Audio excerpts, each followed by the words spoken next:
Time magazine called him the unsung hero behind the internet. CNN called him a father of the internet. President Bill Clinton called him one of the great minds of the information age. He has been voted history's greatest scientist of African descent. He is Philip Emeagwali. He's coming to Trinidad and Tobago to launch the 2008 Kwame Ture lecture series on Sunday, June 8th at the JFK Auditorium, UWI St. Augustine, 5 p.m. The Emancipation Support Committee invites you to come and hear this inspirational mind adjust the theme, crossing new frontiers to conquer today's challenges. This lecture is one you cannot afford to miss. Admission is free, so be there on Sunday, June 8th, 5 p.m. at the JFK Auditorium, UWI St. Augustine.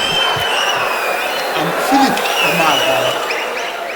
I began programming supercomputers on June 20, 1974 in Corvallis, Oregon, United States. I began supercomputing with one of the world's fastest supercomputers that was at 1800 Southwest Campus Way, Corvallis, Oregon, United States. That supercomputer was the first to be rated at 1 million instructions per second.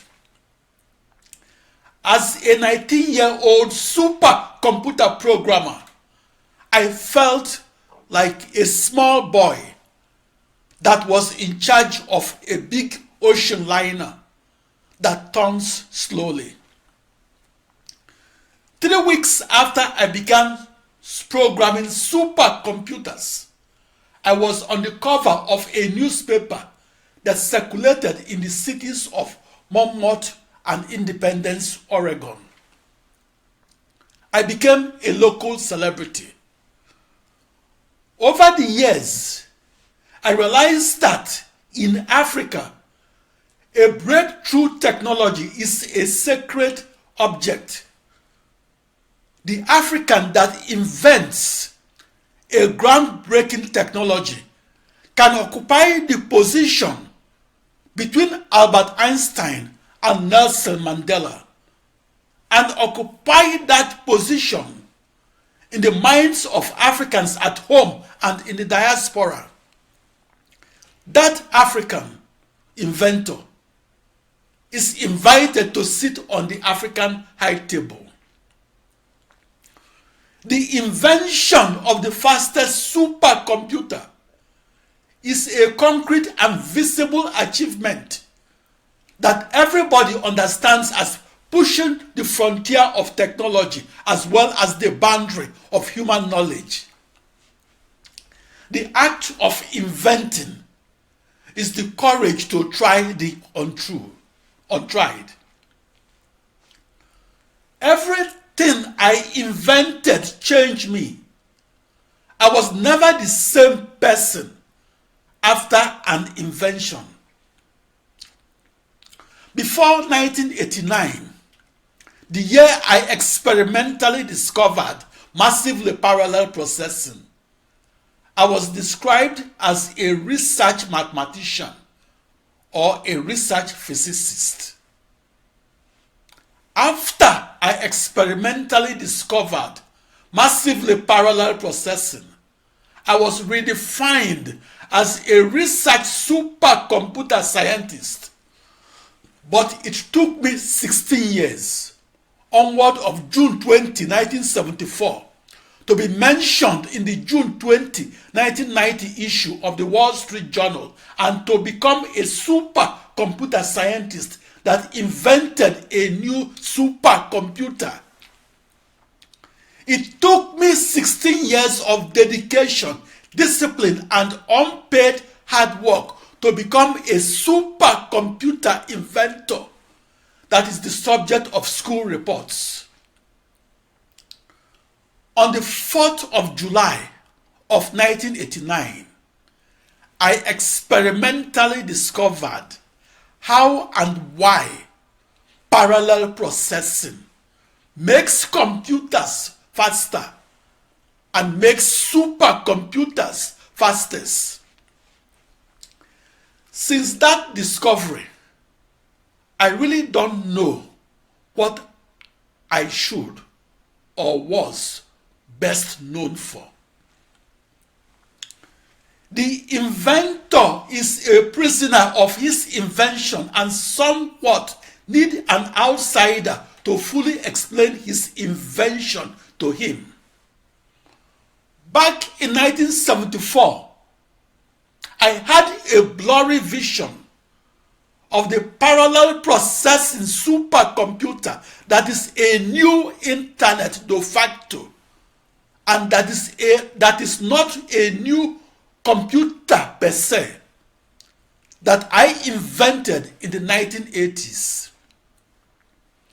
I needed the distance in time and space to gain clarity and understand that I am the only father of the internet that invented a new internet.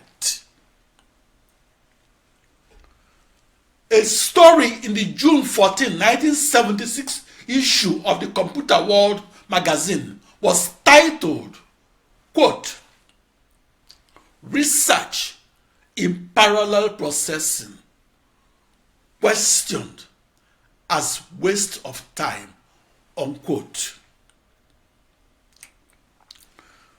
To the Computer World magazine, to invent parallel processing was to show that massively parallel processing the toughest problems in supercomputing is not a waste of time.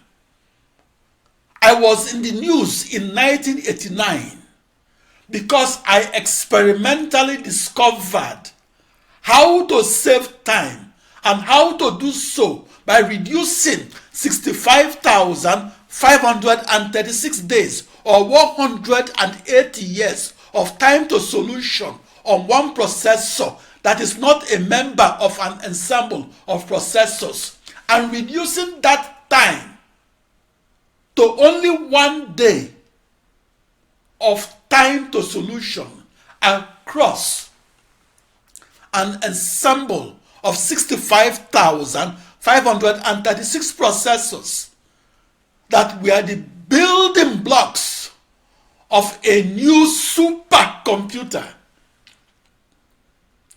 That experimental discovery was recognized in the June 20, 1990 issue of the Wall Street Journal. The achievement was recognized because I experimentally discovered that the impossible to compute is in fact possible to compute. At the granite core of my experimental discovery that occurred at 10:15 a.m. New York time, Tuesday, the 4th of July of 1989, the U.S. Independence Day, was my one-to-one mapping of my 65,536 initial boundary value problems of modern mathematics and computational physics, and my mapping of those problems to as many commodity off-the-shelf processors that defined and outlined a new internet. Prior to that experimental discovery of the 4th of July of 1989, the mechanism by which 64 binary thousand computational physics codes were synchronously emailed to as many processors remained unknown.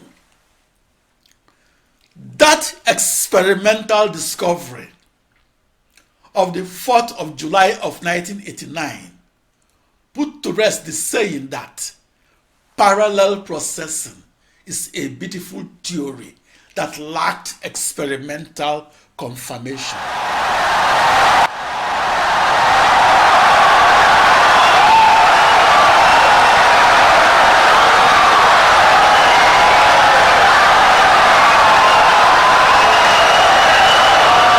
Insightful and brilliant lecture.